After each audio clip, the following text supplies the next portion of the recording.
des sentiments héroïques. Vous allez sentir les sentiments héroïques dans ce type de texte-là, ou en tout cas des textes qui ont ce ton-là. Parce que la plupart du temps, pour sortir héros, on va passer par des épreuves d'une certaine rudesse, d'accord, des épreuves difficiles, n'est-ce pas? De sorte que le sentiment héroïque n'y manque pas. Voilà, des sentiments, voilà, héroïques. Et en poésie, dans les poèmes, vous allez voir une fréquence des alexandrins. Ce n'est pas banal.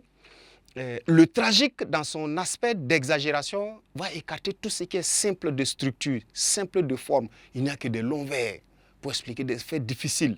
D'accord? De sorte que les alexandrins, c'est-à-dire des vers de 12 syllabes, alexandrins, etc., sont constitutifs des caractéristiques, des procédés de construction de ce type de ton. En termes de référence, vous l'aurez compris, nous pourrons aller chercher le ton tragique là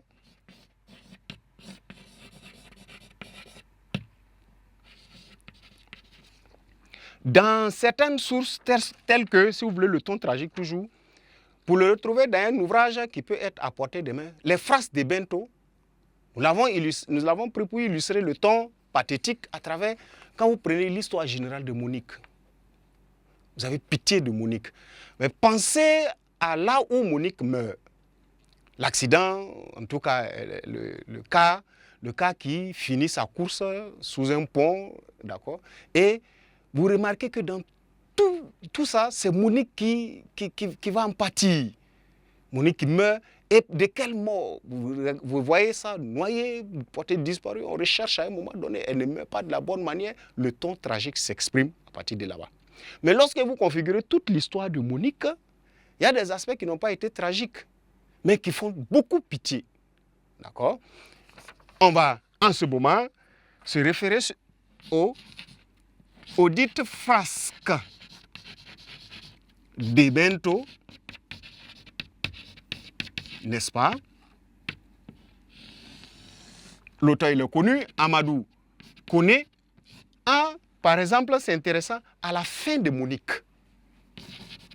Comment finit Monique? Vous voyez, c'est tragique. Voilà. La fin de Monique, dans cet ouvrage, est une fin tragique. Il aurait voulu mourir peut-être dans de bonnes conditions, peut-être dire quelque chose, un dernier mot à Ebento avant peut-être de mourir naturellement. Mais non, contre toute attente, regardez, par noyade, comme elle souffre avant de partir. Bref, c'est cela, d'accord? Le mot, il était là, par des souffrances, les sentiments, sinon le sentiment de souffrance hier, n'est-ce pas, le champ lexical de la mort, vous allez certainement voir naufrage, noyade, etc., ces genres de mots dans le ton dit tragique. Mais à côté de cela, Candide de Voltaire, voilà un ouvrage quand même assez. Dans Candide de Voltaire, voilà, vous allez vous référer par exemple au chapitre 3, l'attaque des Avars par les Bulgares. Vous voyez dans ce chapitre-là, comme la scène est décrite, le narrateur dit que c'était des seins coupés, des bébés dont les mamans ont été découpés, les seins hachés et qui rampaient parmi des membres pour chercher un sein jeté par-ci, mais qu'il ne sait pas, il prend, il veut téter, mais ce n'est pas un sein sur un corps. Des têtes enlevées, des gens décapités, des jambes.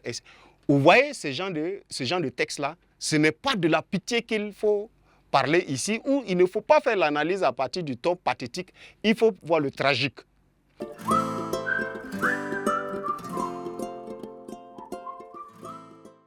Des gens découpés, les Bulgares qui viennent et qui tuent tout le monde, ils incendient le village. Voilà. Ceux qui sont encore en train de rendre le dernier sou de vie, on achève ça de façon brutale. C'est cela le ton tragique. Donc, dans Candide de Voltaire, vous avez cette expression de ton mais encore plus de façon célèbre dans le Cid de Pierre Corneille. Vous voyez, on va prendre le Cid de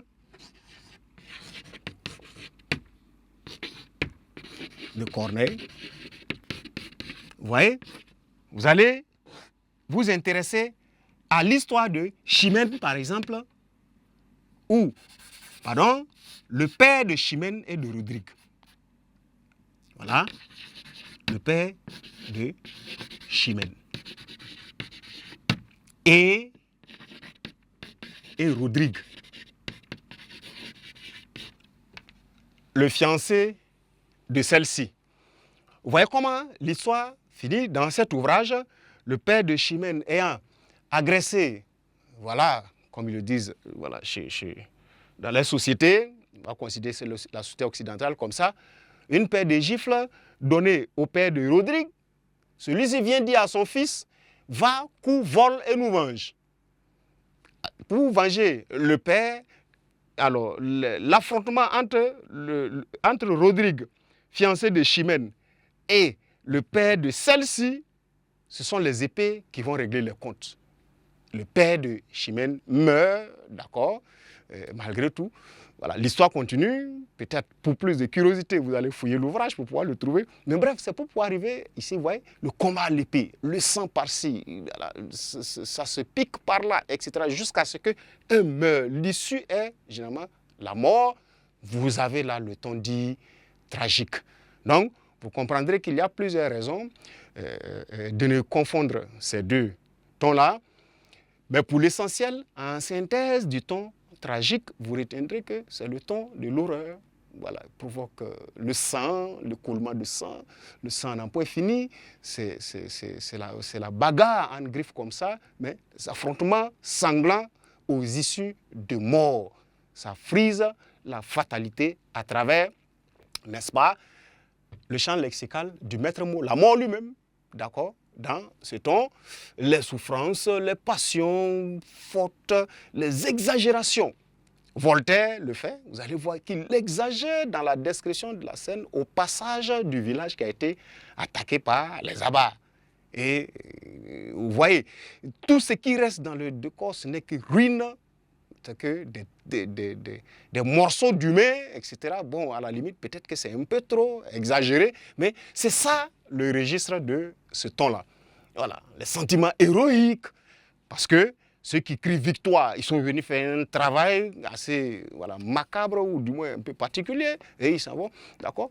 Pour aller vers l'héroïsme, il faut poser des actes héroïques, et ces actes héroïques-là, généralement, dans leur déroulement, ont des aspects tragiques, des aspects sanglants.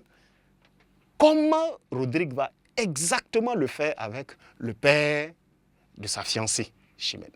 Voilà ce qu'il faut retenir, n'est-ce pas, du ton tragique et à l'issue duquel nous quittons totalement les tons qui ont, n'est-ce pas, ce registre-là pour arriver maintenant à un autre type de ton, tout autre. Ça peut vous paraître banal, mais le ton comique.